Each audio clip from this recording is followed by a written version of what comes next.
کامران رشید صاحب سے بھی پوچھیں. کامران رشید صاحب, ٹیکس پالیسی آپ لوگوں کا ایک بڑا سینٹرل ایشو ہے. آپ سارے کاروباری برادری اس پہ سوال اٹھاتی ہے کہ 60% کاروباری طبقہ جو ہے اس کے اوپر ٹیکس لگ جاتا ہے, 40% ٹیکس پیئرز کی تنخواہوں سے ٹیکس کٹ جاتا ہے, اور یہاں پر ان کو سیکریسی چاہیے ہمارے پارلیمنٹیرینز کو. سر ہم تو بار بار یہی کہہ رہے ہیں کہ یہ جتنا آپ نے ٹیکس بڑھا دیا ہے اس سے آپ کا ذمہ دار, آپ کا سیلریڈ طبقہ, آپ کی کاروباری برادری, آپ کا رجسٹرڈ سیکٹر, یہ سارے بری طرح سے متاثر ہو رہے ہیں.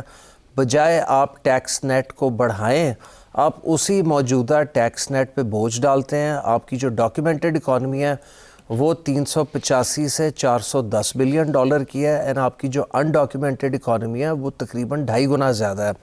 اب سوال یہ پیدا ہوتا ہے کہ یہ انڈاکیومنٹڈ اکانومی جو 2.5 گنا ڈاکیومنٹڈ اکانومی سے زیادہ بڑی ہے, اس کو آپ ڈاکیومنٹ کر نہیں پاتے. پھر آپ ہر سال بوجھ بزنس, انڈسٹری, سیلریڈ کلاس, ذمہ دار, غریب طبقے پہ ڈال دیتے ہیں.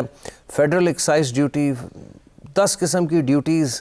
تو یہ سر اس لیے پھر فلائٹ آف کیپٹل ہوتی ہے. 2.5 گنا زیادہ ہے, اس کا مطلب ہے کہ 1000 بلین ڈالر کی ہماری اکانومی ہے جو انڈاکیومنٹڈ ہے, یہ آپ کہہ رہے ہیں؟ 1000 بلین ڈالر کی, 1 ٹریلین ڈالر. جی سر, میں ایگزیکٹلی یہی کہہ رہا ہوں. اور اس کی جو حقیقت ہے 1 ٹریلین ڈالر ٹیکس نیٹ میں نہیں ہے سر. 750 بلین ڈالر رف ایسٹیمیٹس کے مطابق ٹیکس نیٹ میں نہیں ہے.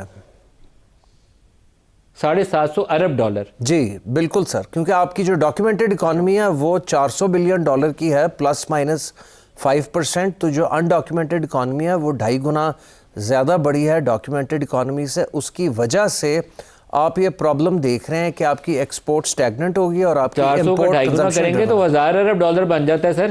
جی سر, میں بالکل اپنی بات پہ سٹینڈ کر رہا ہوں. 2 سے 2.5 گنا کم از کم آپ کی انڈاکیومنٹڈ اکانومی ڈاکیومنٹڈ اکانومی سے بڑی ہے.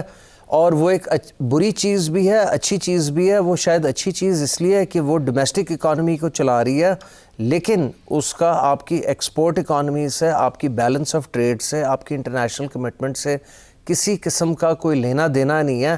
اس لیے آپ بار بار IMF کے پاس قرضوں پہ جاتے ہیں, اینڈ اسی لیے آپ 6 ٹریلین کی ٹیکس کلیکشن سے 8.5 پہ گئے, 8.5 سے آپ 12.5 پہ گئے. اس سال کا ہدف 14.3 ہے, جس پہ آپ بمشکل 13 to 13.2 ٹریلین یہی سارے ڈاکیومنٹڈ سیکٹر جس میں سیلریڈ کلاس ہے, انڈسٹری ہے, کارپوریٹ سیکٹر ہے, اس کو سکویز کریں گے. اینڈ اسی کی عکاسی ہے کہ یہاں سے ملٹی نیشنلز گئے ہیں, اسی کی عکاسی ہے کہ فلائٹ آف کیپٹل ہے.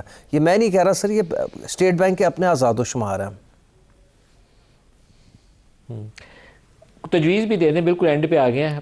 پرائرٹی کے اوپر کیا کریں کہ تھوڑے درست سمت میں ہم چل پڑیں, برآمدات بڑھنی شروع ہو جائیں, فارن ایکسچینج ارننگ بڑھ جائے, کوئی FDI آ جائے, نئی سرمایہ کاری ہو مینوفیکچرنگ کے اندر. سر میں ایسی بات پہ حیران ہوتا ہوں کہ ایک طرف آپ پروگرامز لانچ کر دیتے ہیں کہ اڑان پاکستان ہم نے کرنی ہے, 50 بلین ڈالر کی ایکسپورٹ پہ جائے بغیر آپ کیا اکنامک سروائیول لانگ رن میں نہیں ہونا, لیکن ایٹ دا سیم ٹائم جو آپ سے صنعت مانگتی ہے وہ آپ کرتے نہیں ہیں. پھر آپ کہتے ہیں کہ ایکسپورٹ گیری ہے, یہ کیا ہو رہا ہے.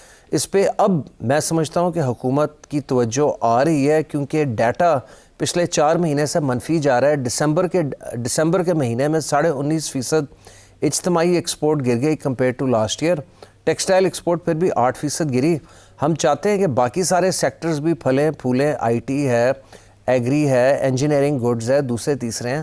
لیکن سر جو آپ کی سب سے بڑی انڈسٹری ہے ٹیکسٹائل, وہ مار کھا رہی ہے, اور وہ نہ امریکہ چائنا تجارتی جنگ کا پراپر فائدہ اٹھا سکی ہے, نہ وہ 19% ٹیرف کا فائدہ اٹھا سکی ہے, نہ وہ بنگلہ دیش میں پولیٹیکل انسٹیبلٹی کا فائدہ اٹھا سکی ہے. ہم 16.6 بلین ڈالر کی ایکسپورٹ سے 17.8 بلین ڈالر کی ایکسپورٹ پہ گئے پچھلے سال. پوٹینشل اس کا شارٹ ٹرم میں 23 سے 25 billion dollar, and long run میں اس سے کہیں زیادہ ہے. سو مایوس نہیں ہونا چاہیے, لیکن جب تک گورنمنٹ کا فوکس نہیں ٹھیک ہوگا کہ انڈسٹری کو بچانا ہے, ہم کسی قسم کی سبسڈی نہیں مانگ رہے.